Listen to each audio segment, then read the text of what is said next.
Hello दोस्तों, मेरे channel पे आपका स्वागत है जिसका नाम है लर्न एचवीएसी। आज हमारा टॉपिक है व्हाई प्रोजेक्ट फेल क्यों होता है। ये बहुत ही इंपॉर्टेंट टॉपिक है अगर आप कंस्ट्रक्शन फील्ड में काम करते हो। ये डिपेंड नहीं करता कि आप सिविल डिपार्टमेंट से हो या आप मैकेनिकल डिपार्टमेंट से हो या इलेक्ट्रिकल डिपार्टमेंट से हो। अगर आप कंस्ट्रक्शन फील्ड्स में काम कर रहे हैं तो ये टॉपिक आपके लिए बहुत ज़्यादा इंपॉर्टेंट है।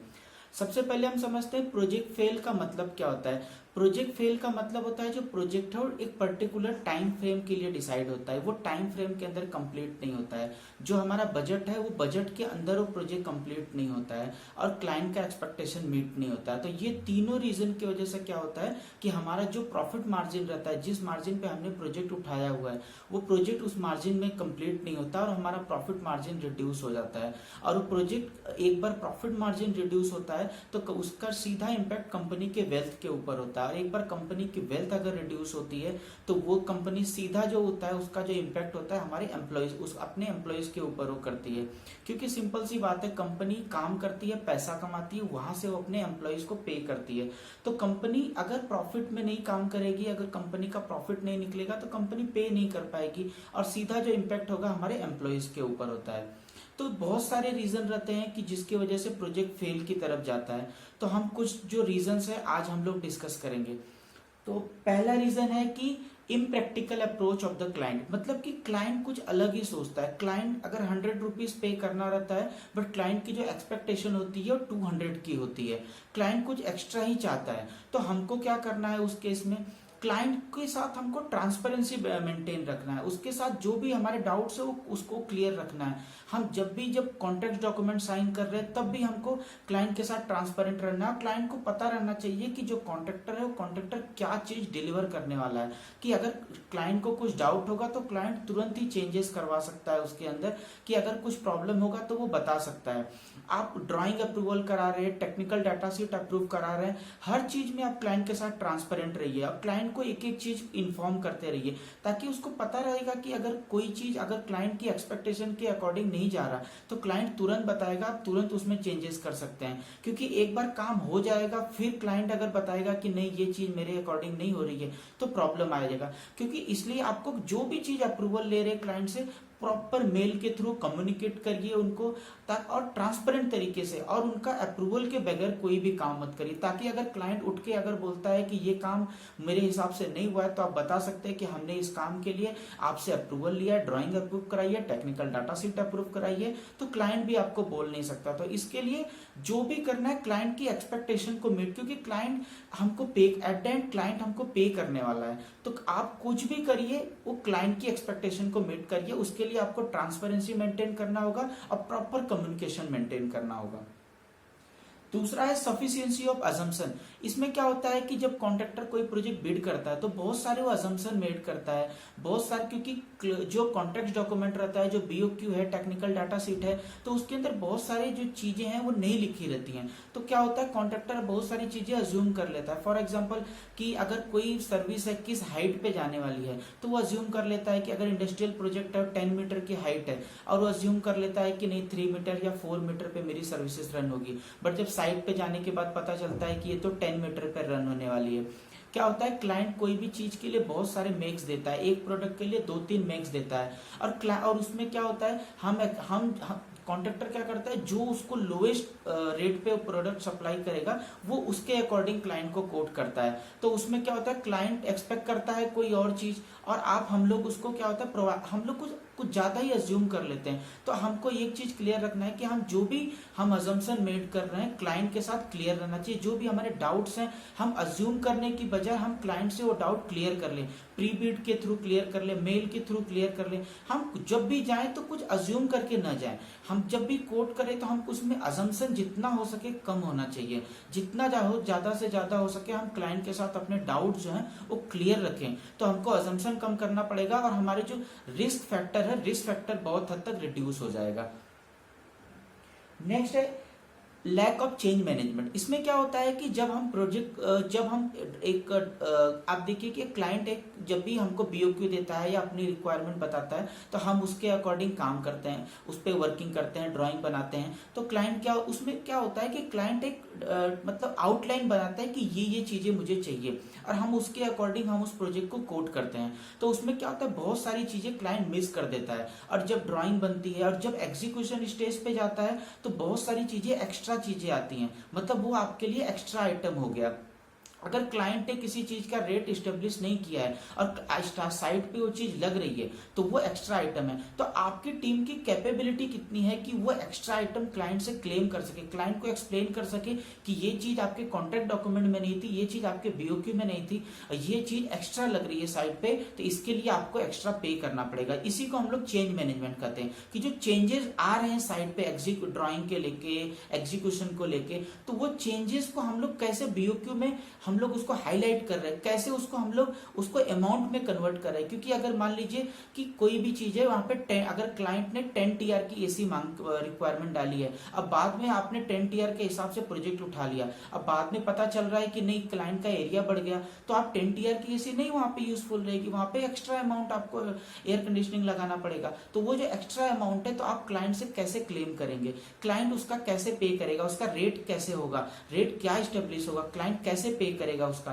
तो ये आपकी चेंज मैनेजमेंट की टीम डिसाइड करती है। तो आपकी टीम की कैपेबिलिटी के ऊपर है कि जो एक्स्ट्रा आइटम है कैसे क्लेम करते हैं, क्योंकि कोई भी कॉन्ट्रैक्ट जो होता है फुल प्रूफ नहीं रहता, कोई भी बीओक्यू फुल प्रूफ नहीं होता, हर साइड पे एक्स्ट्रा आइटम लगता है। तो आपको वही चेक करना है, फाइंड आउट करना है कि कहाँ एक्स्ट्रा आइटम लगता है और आप क्लाइंट से कितना अच्छा रेट उसके लिए ले सकते हैं। क्योंकि क्या होता है जब बीओक्यू के स्टेज में क्लाइंट बहुत निगोशिएशन करता है, एक्स्ट्रा आइटम में क्लाइंट उतना निगोशिएशन नहीं करता। तो आपके ऊपर है कि आप कितना अच्छा एक्स्ट्रा आइटम कीजिए, क्योंकि जितना एक्स्ट्रा आइटम आप लेके जाएंगे क्लाइंट के पास, अगर 100 एक्स्ट्रा आइटम लेके गए, अगर क्लाइंट उसमें 60 भी अप्रूव करता है तो वो आपके प्रॉफिट मार्जिन को इंक्रीज करेगा। एक बार प्रॉफिट मार्जिन इंक्रीज होगा तो आपकी कंपनी को प्रॉफिट होगा और कंपनी की वेल्थ अच्छी होगी, और एक बार कंपनी को हेल्प होगा तो कंपनी आपके बारे में भी सोचेगी।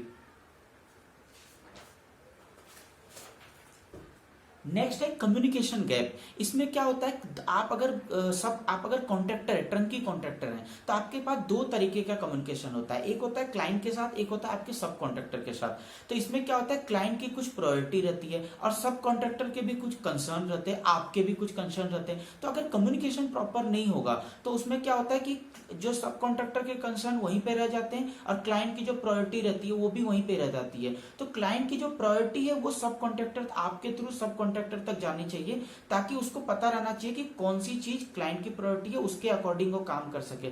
फॉर एग्जांपल 2 बिल्डिंग है, वहां पे क्लाइंट की प्रायोरिटी अगर बिल्डिंग नंबर ए है और आप क्लाइंट ने आपको बताया है और आपने वो चीज कम्युनिकेट नहीं की सब कॉन्ट्रैक्टर को, आपका सब कॉन्ट्रैक्टर बिल्डिंग नंबर बी पे काम कर रहा है, तो क्या होगा कि क्लाइंट उससे हैप्पी नहीं होगा, क्योंकि एट द एंड पैसा क्लाइंट ही देने वाला है। तो आपको क्लाइंट के प्रायोरिटी के अकॉर्डिंग ही काम करना है। तो आपको ये डिसाइड करना है कि क्लाइंट की क्या रिक्वायरमेंट है और उसका प्रॉपर कम्युनिकेशन होना चाहिए, और आपको वो चीज प्रॉपरली कम्युनिकेट करना चाहिए, आपके सब कॉन्ट्रैक्टर को, आपके मैनेजमेंट को प्रॉपरली कम्युनिकेटेड होना चाहिए। क्योंकि सब कॉन्ट्रैक्टर के भी बहुत सारे इश्यूज रहते हैं जो सीधा क्लाइंट से रिलेटेड रहते हैं, तो वो चीजें भी क्लाइंट को प्रॉपर कम्युनिकेट होना चाहिए कि इन कारणों से, इन रीजन की वजह से साइट रुकी हुई है। तो वो कम्युनिकेशन गैप बहुत अच्छा होना चाहिए, क्योंकि आप अगर टर्नकी कॉन्ट्रैक्टर है तो आप एज अ ब्रिज काम करते हो कॉन्ट्रैक्टर, सब कॉन्ट्रैक्टर और क्लाइंट के बीच में। तो आपको कम्युनिकेशन गैप जो होना चाहिए वो नहीं होना चाहिए, ये आपकी रिस्पॉन्सिबिलिटी है। क्योंकि कम्युनिकेशन गैप कितना कम होगा, आपका जो एक्स्ट्रा टाइम लगने वाला है वो रिड्यूस होगा और आपके प्रॉफिट मार्जिन पे बहुत ज्यादा इंपैक्ट होगा। नेक्स्ट है इमेच्योर प्लानिंग। ये बहुत बड़ा बहुत इंपॉर्टेंट इशू, बहुत इंपॉर्टेंट टॉपिक होता है प्लानिंग, क्योंकि हर चीज अगर प्लानिंग के अकॉर्डिंग नहीं जाएगी तो 100% आपका प्रोजेक्ट डिले होगा। इसमें क्या होता है कि जब हम प्रोजेक्ट बिड करते हैं, जब प्रोजेक्ट उठाते हैं, तो उसमें एक शेड्यूल सबमिट करते हैं कि हम ये शेड्यूल पे इस टाइम पे ये काम करेंगे, इस टाइम पे ये काम करेंगे, और क्लाइंट भी उसके अकॉर्डिंग अपना माइंड मेक करता है और उसी के अकॉर्डिंग वो फंड भी डिसाइड करता है कि मुझे इस टाइम पे इतना काम हो जाएगा, इतना फंड देना है कॉन्ट्रैक्टर को, आपको, तो वो सब प्लान पूरा रहता है। और अगर आपकी प्लानिंग प्रॉपर नहीं होगी तो वो चीज डिले होती है, क्योंकि क्लाइंट के भी कुछ इश्यूज रहते हैं, क्लाइंट की भी कुछ प्लानिंग, क्योंकि आपकी प्लानिंग अगर सब कॉन्ट्रैक्टर की प्लानिंग बिगड़ेगी, आपकी प्लानिंग बिगड़ेगी, तो क्लाइंट का पूरा प्लानिंग बिगड़ता है। फॉर एग्जाम्पल क्लाइंट ने डिसाइड किया कि 6 मंथ, अगर कोई रेंटेड प्रॉपर्टी है, 6 मंथ के अंदर मुझे प्रोजेक्ट कंप्लीट करके देना है, मुझे 7th मंथ में अपनी शॉप ओपन करनी है। अगर आप 8 मंथ तक अगर आप शॉप कंप्लीट करके नहीं देंगे तो वो एक्स्ट्रा जो टाइम जा रहा है, 2 महीने का रेंट कौन पे करेगा? तो आपको प्लानिंग के हिसाब से काम करना है, जो टाइम ड्यूरेशन है उसमें कंप्लीट करना है। टाइम ड्यूरेशन में तभी कंप्लीट हो सकता है जब आपकी प्लानिंग जो है 100% होनी चाहिए। या ऐसा नहीं है कि 100% आपकी प्लानिंग कंप्लीट, आप अगर 100% अगर प्लान किए हैं कोई चीज, अगर 80-90% भी अगर उसको प्रॉपरली एग्जीक्यूट कर देते हैं तो वो ये बहुत बड़ी बात होती है। क्योंकि अगर उससे कम होगा तो आपके सिंपली क्लाइंट को भी इंपैक्ट करेगा और आपको भी इंपैक्ट करेगा। फॉर एग्जांपल के लिए मैं बताऊं कि अगर हर सर्विसेज एक दूसरे से जुड़ी रहती है, फॉर एग्जांपल अगर कहीं पे फॉल सीलिंग है, अगर एचयू 3rd मंथ में डिसाइड हुआ है कि मार्च मंथ में डिलीवर होना है और अप्रैल मंथ में उसका इंस्टॉलेशन होना है, बट अगर मई जून तक अगर आपका एचयू ही नहीं आएगा तो एचयू का कनेक्शन नहीं हो पाएगा, उसकी पाइपिंग की कनेक्शन नहीं हो पाएगी और आपकी फॉल सीलिंग नहीं हो पाएगी, इलेक्ट्रिकल का जो कनेक्शन है वो नहीं हो पाएगा। और ये नहीं होने का मतलब क्या होगा कि सब काम रुका हुआ है, सिर्फ क्योंकि 2 महीना एचयू आपका डिले हुआ, हर सर्विस रुक गई है। तो उसमें क्या होगा कि 2 महीने की वजह से आपका जो टाइम ड्यूरेशन है वो और ज्यादा, आपने डिसाइड किया है कि अक्टूबर मंथ में आप प्रोजेक्ट का हैंड ओवर कर देंगे, अब वो अक्टूबर 2 महीना डिले हुआ तो अक्टूबर की वजह से वो दिसंबर जाएगा। अब वो दिसंबर जाएगा तो क्लाइंट भी आपके ऊपर एलडी चार्ज करेगा, पेनल्टी चार्ज करेगा, तो आपकी कंपनी की वेल्थ के ऊपर इसका इंपैक्ट होता है। तो आपको प्रॉपरली प्लान करना है, और प्रॉपरली प्लान ही नहीं करना है, प्रॉपरली प्लान को एग्जीक्यूट करना है। क्योंकि आप कितना भी अच्छी प्लानिंग कर ले, जब तक वो एग्जीक्यूट प्रॉपरली नहीं होगा कोई भी प्लानिंग का मतलब नहीं है। कितना भी अच्छा प्लानर हो, आपको कितना अच्छा एग्जीक्यूट करे, आपकी टीम कितनी अच्छी प्लान को एग्जीक्यूट कर रही है, सब कुछ इस बात पे डिपेंड करता है। नेक्स्ट है अर्ली एलोकेशन ऑफ मटेरियल। इसमें क्या होता है कि हम लोग टर्नओवर अचीव करने के लिए, हम लोग ज्यादा से ज्यादा क्लाइंट से पैसा लेने के लिए, टर्नओवर अचीव करने के लिए हम लोग ज्यादा से ज्यादा मटेरियल साइड पे डंप कर देते हैं, जबकि उसकी रिक्वायरमेंट नहीं होती है। 3rd मंथ में हम उसकी रिक्वायरमेंट है, मार्च मंथ में एचयू की रिक्वायरमेंट है, हम जनवरी मंथ में ही वहां पे एचयू डंप कर दिए, तो 2 महीने की क्या होगा, अब एचयू वहां पे पड़ा रहेगा उसकी, क्योंकि क्या होती है हर प्रोडक्ट की एक पर्टिकुलर वारंटी पीरियड होती है, तो 2 महीने वारंटी भी उसकी लैप्स हो जाती है। और उसकी फिर देख, क्योंकि उसकी यूज नहीं होता है, तो जो वेंडर होता है, जो सब कॉन्ट्रैक्टर होता है, उसका ध्यान भी उतना अच्छा, लेबर जो होता है उसका ध्यान भी नहीं रखता है, तो उसमें डैमेज होने के चांसेस रहते हैं। तो जितना हम टर्नओवर अचीव करने के लिए, क्लाइंट से पैसा लेने के लिए हम कर तो देते हैं, लेकिन उसका लॉस हमको कहीं ना कहीं होता है, क्योंकि हर प्रोडक्ट की एक वारंटी होती है। जिस डेट से इंस्टॉलेशन होगा या जिस डेट से सप्लाई होगा एक पर्टिकुलर अमाउंट तक आपने, तो उसमें क्या होगा, आपने अब वो प्रोडक्ट जनवरी मंथ में डिलीवर हो गया, दिसंबर मंथ में उसकी वारंटी खत्म होगी, तो आपका अगर प्रोडक्ट जून में इंस्टॉल होगा तो क्लाइंट तो आपसे नेक्स्ट ईयर जून तक वारंटी लेगा, बट आपका तो दिसंबर में ही खत्म हो जाएगा वारंटी, तो 6 मंथ आपको अपने कॉस्ट के ऊपर आपको वारंटी पे करना पड़ेगा।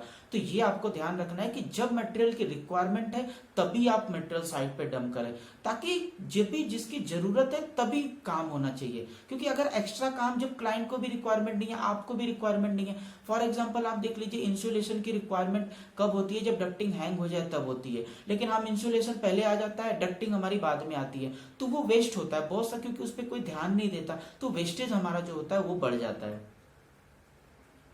नेक्स्ट है प्राइस फ्लक्चुएशन ऑफ मटेरियल। इसमें कि हमारे हाथ में नहीं रहता है, इसमें क्या होता है कि जैसे वायर है तो वायर की प्राइसेस डिपेंड करती हैं कॉपर के ऊपर, हमारी जो डक्ट है जीआई सीट के ऊपर डिपेंड करती है, एमएस के ऊपर हमारी एमएस पाइपिंग डिपेंड करती है, बहुत सारी चीजें हम इंपोर्ट करते हैं तो डॉलर के ऊपर डिपेंड करती है।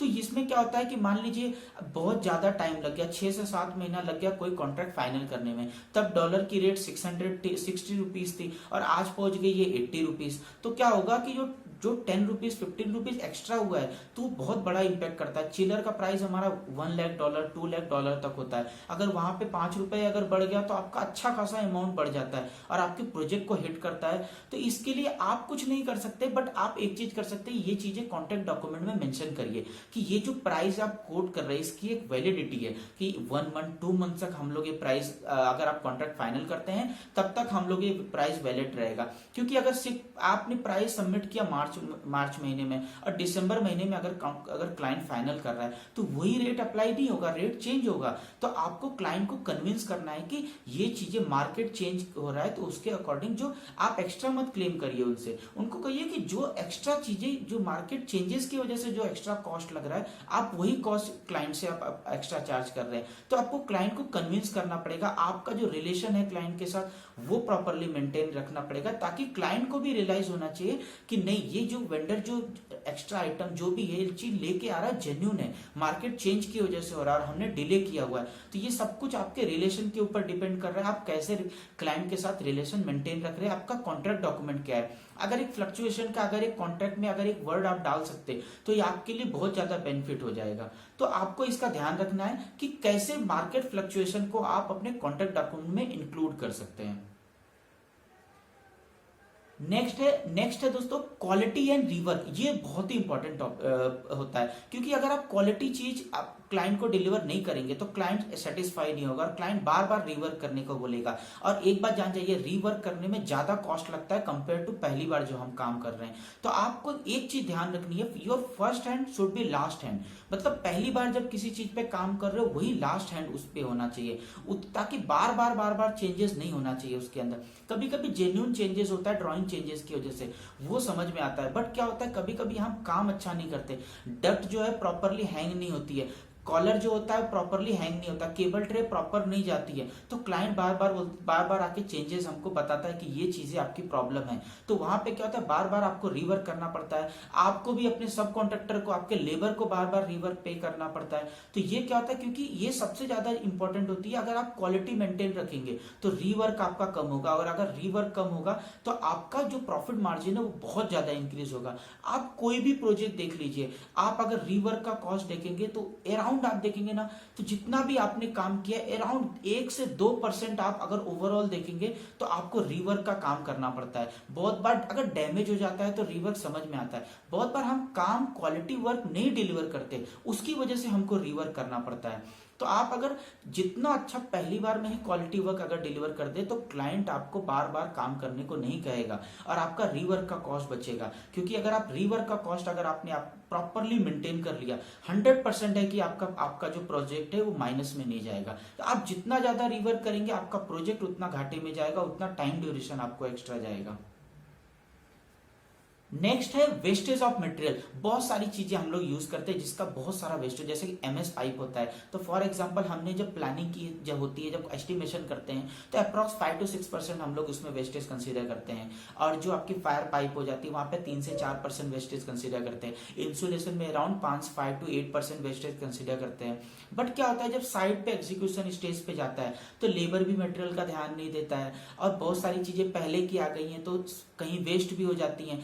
अगर बारिश हो, अगर हमने खुले में मटेरियल रख दिया, वहां पे बारिश हो गई, मटेरियल खराब हो गया, तो इन सब चीजों का आपको वेस्टेज कंट्रोल करना है। क्योंकि अगर आप वेस्टेज कंट्रोल करेंगे तो आप प्रोडक्ट जो कॉस्ट है, जो कॉस्ट ऑफ कंस्ट्रक्शन है वो आप कम कर सकते हो। एक बार वो कम होगा तो आपका 100% आपका प्रॉफिट मार्जिन इंक्रीज होगा। तो आपको ध्यान रखना है कि कितना अच्छा वेस्टेज, क्योंकि आपने जब प्लानिंग में डिसाइड किया कि 5 to 7% वेस्टेज होगा, बट अगर आपने प्रॉपरली वेस्टेज को कंट्रोल किया, अगर 2-3% तक आपने वेस्टेज को लेके आ गए तो आपका 100% आपकी सेविंग होगी। इंसुलेशन का मटेरियल ऐसा होता है कि जहां पे हम लोग बहुत ज्यादा वेस्टेज कंट्रोल कर सकते हैं, बट एक्चुअली होता क्या है कि जो साइड पे वेस्टेज कंट्रोल नहीं होता है। तो आपको यही ध्यान रखना है कि आपको छोटा से छोटा मटेरियल आप कहां यूज कर सकते हो, उससे क्या होगा, वेस्टेज आपका कंट्रोल होगा। नेक्स्ट है रॉन्ग बजटिंग। मतलब जब आप प्रोजेक्ट को कोट कर रहे हो आपने प्रॉपरली बजट नहीं किया हुआ है, क्योंकि क्लाइंट आपसे निगोशिएशन करते रहता है और आपके पास कोई आइडिया नहीं रहता, कोई क्लू नहीं रहता कि कहां तक मुझे जाना है। तो इसके लिए आपको प्रॉपरली बजट आपको प्रिपेयर करना है, प्रॉपर एस्टिमेशन प्रिपेयर करना है, प्रॉपर बैकअप के साथ एस्टिमेट प्रिपेयर करना है। और आपको ये भी पता होना चाहिए कि आप किस मार्जिन पे बिड कर रहे हैं, किस मार्जिन तक लोवेस्ट आप जा सकते हैं। फॉर एग्जांपल आपने डिसाइड किया, क्लाइंट को बिड किया 100, क्लाइंट निगोशिएशन पे आप टेबल पे क्लाइंट के साथ बैठे, तो आपको पता होना चाहिए कि मैं मिनिमम 80 रुपीज तक जा सकता हूं, 80 के 1 रुपए भी नीचे जाऊंगा तो मुझे माइनस होगा। बट क्या होता है, क्लाइंट हमको थोड़ा सा लालच दे देता है प्रोजेक्ट का, तो हमको एक्चुअल हमारी एस्टिमेशन प्रॉपर नहीं होती है और हम क्लाइंट को 75 रुपीज कोट कर देते हैं, उस पर एग्री कर लेते हैं। बाद में हमको पता चलता है यार हमको 80 रुपीज तो हमारी कंस्ट्रक्शन कॉस्ट आ रही है। तो आपको प्रॉपरली बैकअप के साथ कोड करना है, प्रॉपरली पता रहना चाहिए कि मैं क्या कोड कर रहा हूँ, क्या बैकअप है, और रिस्पॉन्सिबिलिटी डिसाइड होनी चाहिए। अगर कोई बंदा, अगर आपको कोड, आपका बंदा कॉस्ट प्रिपेयर कर रहा है तो उसको पता होना चाहिए मैं क्या कॉस्ट प्रिपेयर कर रहा हूँ, किस चीज के लिए कॉस्ट प्रिपेयर कर रहा हूँ, कोई डाउट तो नहीं है, हर प्रॉपर। क्योंकि जितना अच्छा आपका एस्टिमेशन होगा, आपका प्रोजेक्ट जो कंस्ट्रक्शन कॉस्ट है, उतना अच्छा उसका बजट प्रिपेयर होगा और उतना अच्छा आपका प्रॉफिट मार्जिन इंक्रीज होगा। नेक्स्ट है कोऑर्डिनेशन ऑफ सर्विसेज। अब क्या होता है कि बहुत सारी सर्विसेज रहती है, सिविल सर्विसेज रहती है, सिविल में भी फिनिशिंग वाली रहती है, एमईपी में मैकेनिकल रहता है, मैकेनिकल में एचवीएसी रहता है, फायर फाइटिंग रहता है, इलेक्ट्रिकल रहता है, और हर सर्विसेज के 6 से 7 वेंडर होते हैं और सबका आपस में कोऑर्डिनेशन रहता है। तो इसमें क्या है कि आपको प्रॉपर कोऑर्डिनेशन रखना पड़ेगा, आपको प्रॉपर सेक्शन के साथ आपको कोऑर्डिनेशन ड्राइंग बनानी पड़ेगी, ताकि हर सर्विसेज को पता होनी चाहिए कि मेरा काम कब आने वाला है, किस हाइट पे मेरी सर्विसेज आने वाली है। फॉर एग्जाम्पल की पीओपी वाली पीओपी सीट लगा के चला गया, उसको पता ही नहीं है कि उसके ऊपर आपकी डक्टिंग आने वाली है। तो हर ड्राइंग में हर सर्विसेज हाईलाइट होनी चाहिए और सबको पता होना चाहिए कि किस टाइम पे किसका काम है। अब प्रॉपर सेक्शन प्रोवाइड करना चाहिए आपको कि किस हाइट पे क्या आने वाला है, डक्ट आपकी बॉटम ऑफ डक्ट कितनी है, फायर की पाइप की बॉटम ऑफ डक्ट कितनी है, और केबल ट्रे की कितनी है, ताकि क्लैशेस नहीं होना चाहिए। तो ये चीज आपको क्लियर करके रखना है। नेक्स्ट है टेक्नोलॉजी एडेप्शन। ये बहुत इंपॉर्टेंट टॉपिक है।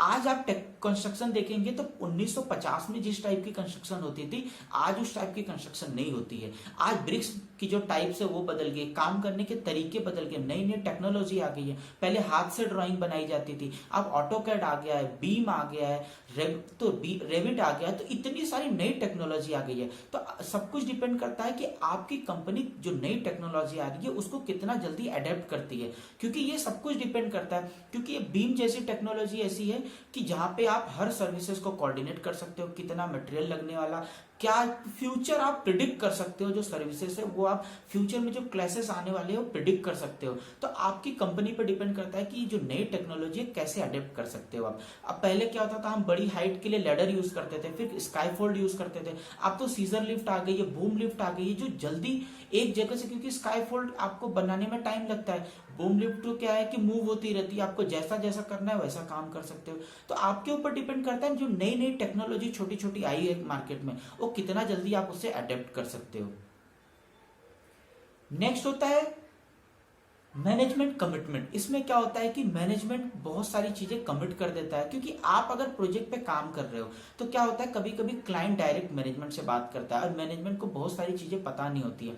तो उसमें क्या होता है, मैनेजमेंट बहुत सारी चीजें साइट के बिना बताए कमिट कर देता है। अब बाद में पता चलता है कि ये उनके ऊपर ही बहुत बड़ा बाउंसर आ गया है। तो इसके लिए आप अगर साइट पे काम कर रहे हैं तो आपको जो भी चीजें, आप अपने मैनेजमेंट को प्रॉपरली कम्युनिकेट करिए कि ये इश्यूज हैं, इनकी वजह से डिले हो रहा है, क्लाइंट का क्या इश्यूज है, पेमेंट का क्या स्टेटस है, सब कुछ आपको क्लाइंट को प्रॉपर, आप अपने मैनेजमेंट को प्रॉपर डिलीवर करिए। और मैनेजमेंट को भी चाहिए कि आप क्लाइंट को कुछ भी कमिट करने से पहले अपनी टीम के साथ प्रॉपरली डिस्कस करें।